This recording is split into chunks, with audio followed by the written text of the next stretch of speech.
ہونا چاہیے تھا، لیکن وہ پیش نہیں ہوئے. اور اسی لیے میں کہتا ہوں کہ آج جس طرح کا تماشا لگا رہا، اس سارے تماشے میں نے ٹویٹ بھی کیا تھا کہ کاش کہ ثاقب نثار صاحب ہوتے تو میں آپ کو یقین سے کہتا ہوں کہ آج اتنا تماشا ایک نیب کا ملزم نہ لگاتا. ثاقب نثار صاحب ایسے معاملات کے اوپر فوراً نوٹس لے کے طلب کرتے تھے، بندے کو بلاتے تھے اور گرفتار کراتے تھے. آپ اومنی گروپ میں انور مجید اور عبدالغنی مجید کو دیکھ لیں، ثاقب نثار صاحب نے گرفتار کرایا. کھوکھر برادران کو ثاقب نثار صاحب نے گرفتار کرایا. ایک لمبی تفصیل ہے کتنے لوگوں کو گرفتار کرایا. نہال ہاشمی اس طرح وہ طلب کرتے تھے، طلب کر کے اور کہتے تھے جی اس کو پکڑ لیں، گرفتار کر لیں، اور وہیں سے اس کو گرفتار کر لیا جاتا تھا. اسی لیے میں بار بار کہتا ہوں کہ جسٹس آصف سید کھوسہ صاحب جوڈیشل ریفارمز کے اوپر کام کر رہے ہیں، بہت اچھی بات ہے، لیکن جو وہ آج کو نوٹس انہوں نے کہا میں نہیں لوں گا، اس کا نقصان آپ دیکھیں کیا ہوا ہے کہ یہ حالت ہو گئی ہے کہ نیب 2 دن جاتی ہے، نیب کا ایک ملزم منی لانڈرنگ کیس کا ایک ملزم جتھے کو بلاتا ہے، چند لوگوں کو بلاتا ہے اور دھکے دلواتا ہے نیب کے لوگوں کو تھریٹ کراتا ہے، گالیاں دلواتا ہے، اور اس کے بعد گرفتاری بھی نہیں ہوتی اس کی. اور پھر جس طرح سے یہ لاہور ہائی کورٹ کر رہی ہے، اگر ثاقب نثار صاحب بیٹھے ہوتے تو میں آپ کو 1000% بتا دیتا ہوں کہ آج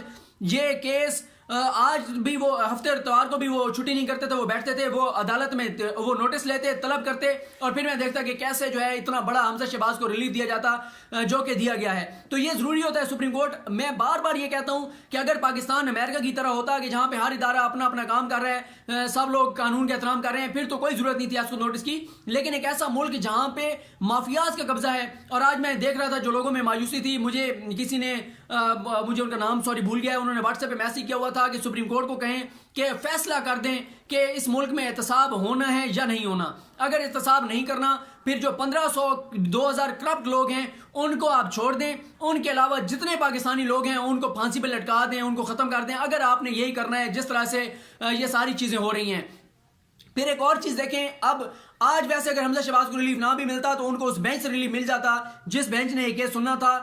بدقسمتی سے جب سے سردار شمیم صاحب آئے ہیں تو اس وقت سے نیب کے کیسز جس بینچ کے پاس ہیں وہ جسٹس شہزاد ملک کا بینچ ہے. شہزاد ملک صاحب نے شہباز شریف کو ضمانت دینے کا معاملہ ہو، شہباز شریف کا نام ایسل سے نکالنے کا معاملہ ہو، حمزہ شہباز کا نام ایسل سے نکالنے کا معاملہ ہو، حمزہ شہباز کو ریلیف دینے کا معاملہ ہو، جے آئی ٹی